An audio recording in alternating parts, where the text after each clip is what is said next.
Okay, why don't we get going? Good evening and welcome to the Purple Line Wayne Avenue Community Meeting. My name is Andrew Bing. I'm an independent facilitator and been asked by the Montgomery County Department of Transportation to facilitate tonight's meeting. First of all, I want to thank all of you for coming out tonight on the eve of a holiday weekend, kind of the unofficial start to summer.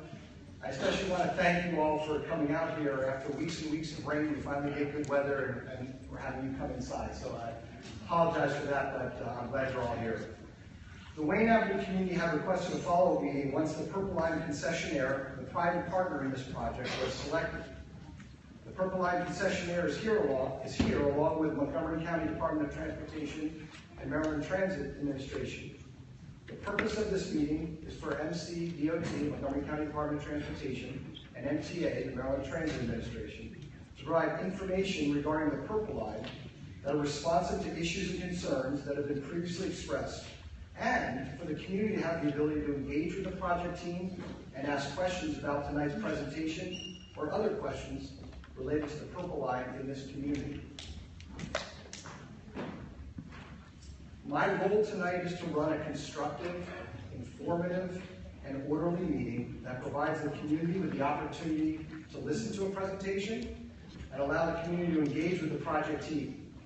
I take my responsibility tonight seriously, and although there may be points of disagreement, I ask that all of us in this room commit to having a civil, professional, and constructive meeting. So the meeting tonight will run from 7 to 9 o'clock. The structure for the 2 hours is as follows. First, the project team will provide an update on the Purple Line project. There will be a brief welcome from Director of MCDOT, Al Rashfi, and a presentation from MTA Purple Line Deputy Project Director, Mike Madden, and Purple Line Transit Partners Project Manager, Herb Morgan. After the presentation, there will be a brief question and answer session. You will have the opportunity to verbally ask a question, and we will also read questions that were submitted on index cards. We wanted to provide both opportunities because there are people who don't often like to verbally ask questions in the front of large groups, and we wanted to make sure they had a chance to write that down in order to ask their questions. When you checked in and on your chairs, there were 2 cards. One is a comment card to fill in and leave with us. If you have multiple comments, fill out as many as you wish. There's more in the back. And then there was actually I have copies. So our comment form, and then there was a colored index card, which you should have. And Rachel is right over here. She's going to be circulating, so if you do write a question down, just kind of put it in the air, and Rachel can grab it for you. So again, we will intersperse questions from the audience with questions from the index cards. Finally, after that brief Q&A, there will also be an opportunity to engage with subject matter experts on the project team at breakout areas and ask them specific questions related to the project. This format allows each of you to ask questions and get detailed responses in front of a map with project team subject matter experts. There will be 6 tables, each with 2 project representatives. There will also be a table with representatives from the Montgomery County Police and Montgomery County Public Schools. That table will be over there, okay? The one to my right, to your left. And again, they will be there to answer questions specific to schools, crossing guards, and traffic. I do want to thank you in advance for your understanding and for allowing me to run and organize a professional meeting. So at this time, I'll provide some opening remarks.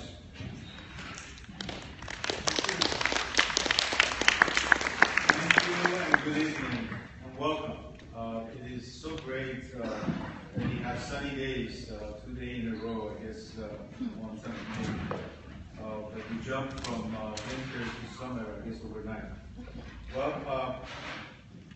I want to thank you all for coming to this meeting and continue community dialogue on plans for Purple Line along Wayne Avenue. The county is very excited that this project is moving forward, and we believe that it will bring tremendous benefit to our community. We also realize that there are impacts during construction, and having a light rail line on our roads is a big change. And I'm sure that you will have questions regarding that. Tonight is a follow-up meeting that we held in October with a smaller group of community members. We are holding this meeting to provide you with updates and ensure that we engage a wider community in our discussions. The state and county have worked together since the last meeting to make progress on addressing the issues that the community has raised. For example, in the last meeting, I heard that you were concerned about the speeding cars on Wayne Avenue. As a result of that, I asked a study to be conducted on Wayne Avenue, and as a result of that study, we lowered the speed limit from 30 miles to 25 miles per hour.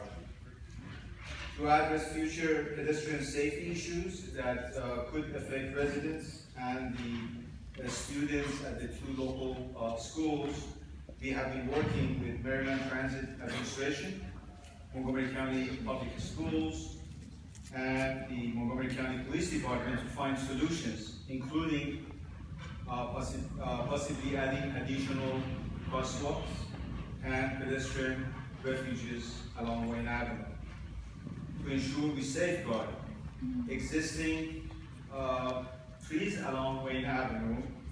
The Purple Line concessionaire have a certified arborist assigned to the project to protect them whenever it's possible. And Montgomery County DOT's arborists will also be assisting and be involved in this project. These are just a few examples of how we have heard you and your inputs and your comments, and we are taking positive action to respond. An open issue is the design of the Wayne Avenue and Dale Drive intersection, which has an impact on a wider community. And you will have the opportunity to provide your input this evening. Also, Montgomery County Department of Transportation will soon be advertising a Purple Line coordinator position who will serve as a community liaison and will be working with the communities on a daily basis throughout this project, doing design and actually construction. At this point, I would like to acknowledge a number of people, elected officials. Joan Lyman, representing Congressman Van Hollen's office, she's here. Thank you. Debbie Spielberg, Council Member Ulrich representative. Alice Wilkinson, Senator Raskin's representative, is here. Okay. Monica Ellinger, delegates Sheila Hickson, David Moon, and Will Smith. Thank you. Dave Ash, represent Office of Council Member Hucker. And Drew Morrison, representing Council Member Berliner's office. And I just got a note that Council Member Tom Hucker just arrived. Thank you, sir. I also want to recognize a number of other employees and as the staff. By the way, Mrs. Joy Norman, I'm sorry, representing the County Executive Mike Leggett is here. Tina Benjamin from the County Executive's office is also here. We have a number of DOT and MMC DOT staff, including our deputy directors. Both of them are here. And the other people that I would like to recognize is Montgomery County Police Department. They're here. We have been working very close with Montgomery County Public Schools, and Seth Adams and Sinisha Pavlovich is here to represent them. And Michael Spar is also here from the school board. Elsa Hizzle, Montgomery County Planning Board. And Roberto Rodriguez, the director of the Services Center. So with that, I will turn it over to Mike Madden. Oh, okay, so I will turn it to you. Thank you. Okay, at this time, I'd now like to introduce Mike Madden, who is the Maryland Transit Administration Purple Line Deputy Project Director, and Herb Morgan, Purple Line Transit Partners Project Manager, will be coming up in a little bit as well. Mike? Okay, thank you, Andrew.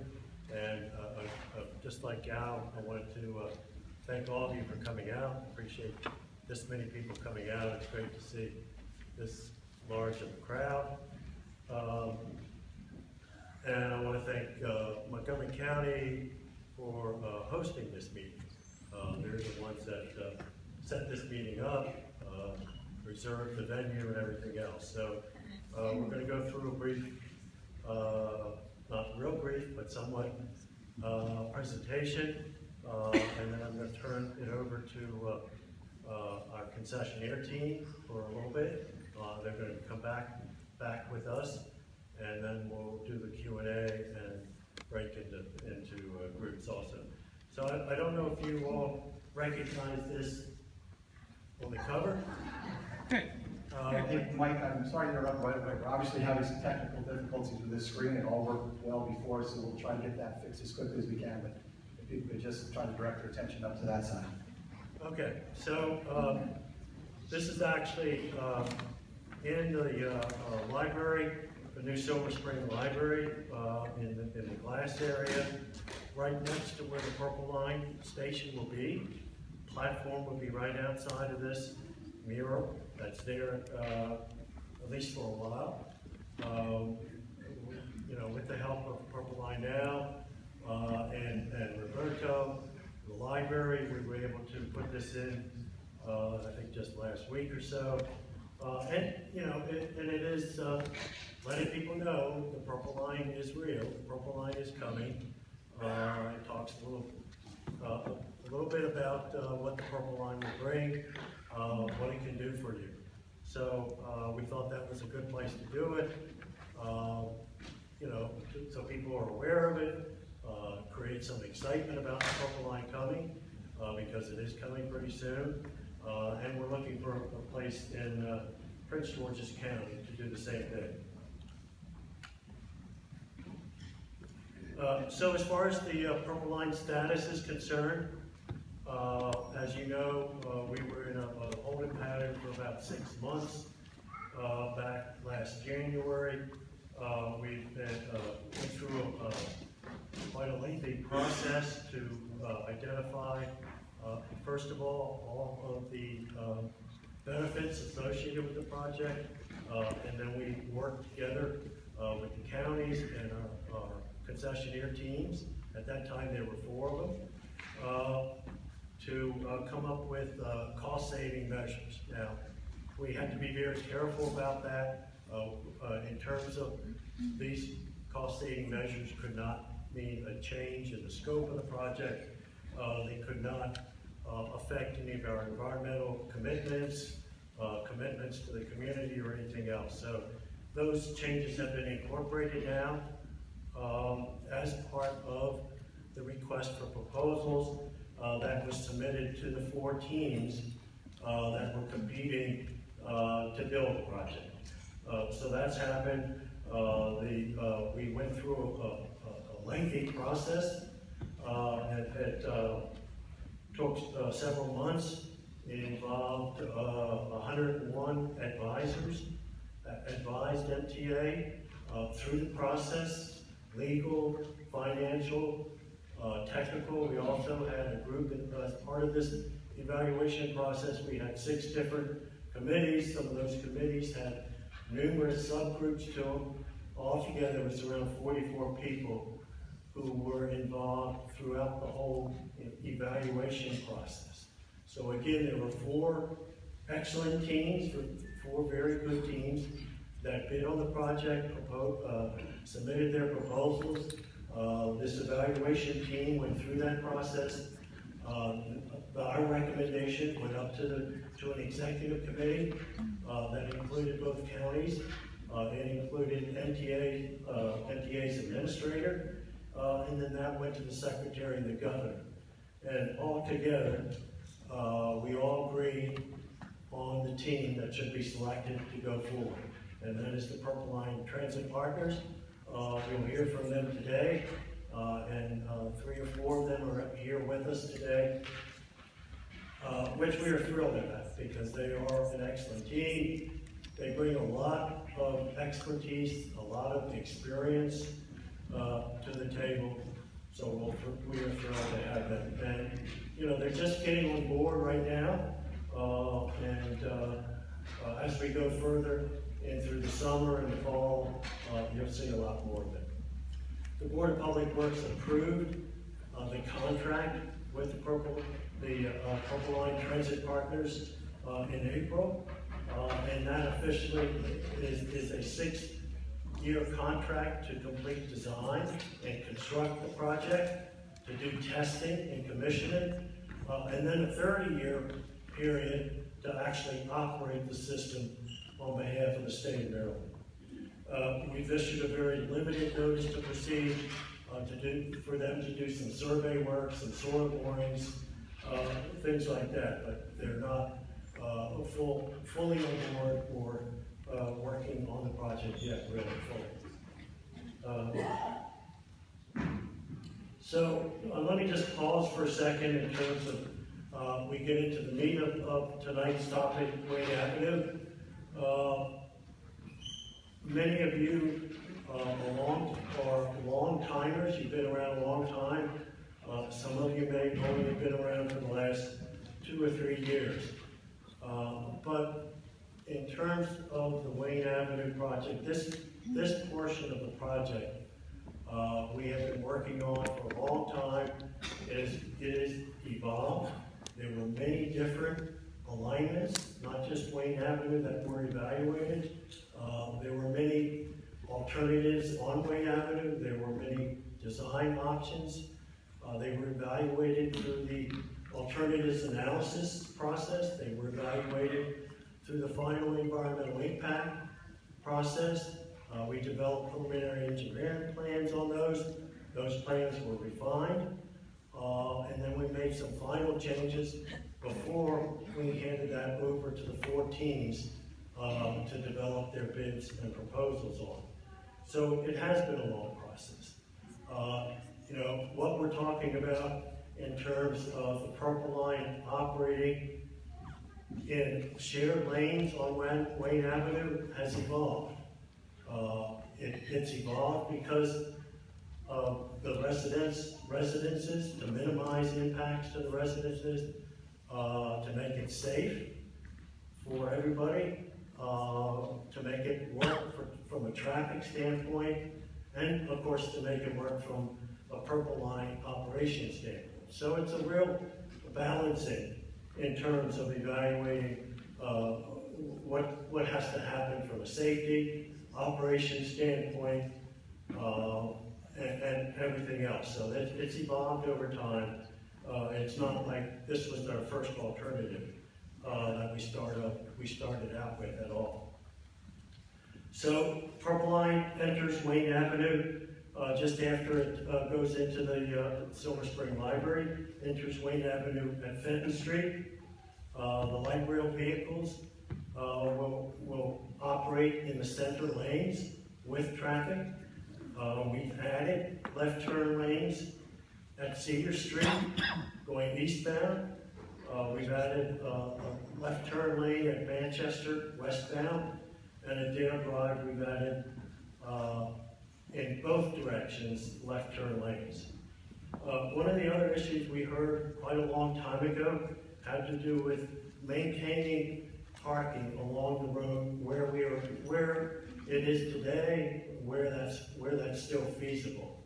So that was obviously another consideration in the mix when we designed the alignment along Wayne Avenue. Continuing east of Sligo Creek, after it goes over Sligo Creek, the Purple Line enters into a short tunnel in between Wayne Manchester Towers and the Kenwood House. If you're familiar with that, it's basically a hill. We are cutting into that hillside.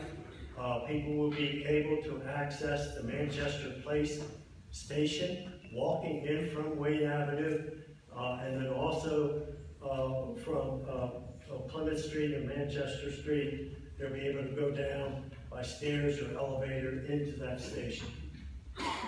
That tunnel is a short tunnel. It's only about 1,100 feet, goes under Plymouth, Street and under Flower, and comes out in the area of the Giant Food off to the side of Arliss Street. Along with this tunnel, we have to add a signal at that portal to allow the train to safely cross and get into the tunnel. In addition, the other thing we have is we're accommodating bikers and people walking and hikers. This is the Silver Spring Green Trail, which has been a project that Montgomery County DOT has planned for quite a long time. We did ask them to put that off until we were able to complete our design, and so our concessionaire will be building that green trail along Wayne Avenue on the north side as we build the Purple Line. Some of the refinements over the years that have been worked on, the most critical of which involved working very closely with Montgomery County Public Schools, the principals, and I believe we've gone through 2 of them at the Silver Spring International Middle School, and obviously there's also the elementary school there, and we had to basically relocate the entrance into the school. It was too close to the intersection. We had to provide the same number, at least the same number of parking spaces that are at the school today. The school system also wanted to make sure that students would not be crossing the path of vehicles, so we had to have a safe drop-off zone. Obviously, we also worked with the school system in terms of the placement of the platform and railings and things like that. And as a result of that, in terms of the design of the entrance, in terms of the parking lot, that actually required us to build a retaining wall along Wayne Avenue. This is a cross-section, and as you'll note, this is one that is typical at locations where we do not have the left turn lanes at some of the key intersections that are already mentioned. Again, there's 2 lanes of traffic in each direction. The inside lanes will also have Purple Line trains operating. On the north side, you'll see the green trail, and then sidewalk on the other side. And obviously, we have to construct catenary poles to hold the overhead wires for the system. This is a rendering that's been around for several years. It is looking eastward at the intersection of Dale Drive and Wayne Avenue with the school. As I mentioned, we have to build a retaining wall as we reconstruct the parking lot and new entrance for the school. That's what this is showing. It shows the station itself in the center of the roadway. We'll get into more detail here, but there are protected left turns in both directions, and we'll explain why that is. So the other thing is there's crosswalks, there's countdown signals for pedestrians in this area. So I'm going to turn it over for just a few minutes over to Matt Stork. Matt has been our traffic engineer from the very beginning, so he has analyzed the traffic, he's analyzed pedestrians, he's analyzed the operations of the Purple Line. Matt's going to go through a couple slides, and Matt will be available for questions also. Thank you, Mike. Again, my name is Matt Stork. I've been with the preliminary engineering team responsible for highway and traffic engineering. I've been engaged in the project really probably about 10 years. I was involved in the planning of the project, although my focus was really on the Prince George's side for the last 5 or 6. My focus has been the entire alignment. I just want to, I'll go through these bullets real quickly, but I want to come back to a couple of them, and then I got one more slide after this, and I'll turn it back to Mike. So over the course of those 10 years, during the draft environmental impact statement, the final environmental impact statement, and even last summer, and in fact, as recently as last night, we've looked at a number of different options for the intersection of Wayne Avenue and Dale Drive. We have determined that 2 through lanes are really necessary in both directions in order to accommodate the traffic demand during the peak periods. We've added left turn lanes at Dale Drive, really to provide separate individual signal phases to make sure that we not only improve traffic operations, but we provide a safe left turn movement across traffic and the tracks. As Mike said, each of the signalized intersections will have protected pedestrian signals, countdown signals. All of the analysis that we've conducted to date has made sure that it is timed so that all users can safely make it across during that signal phase.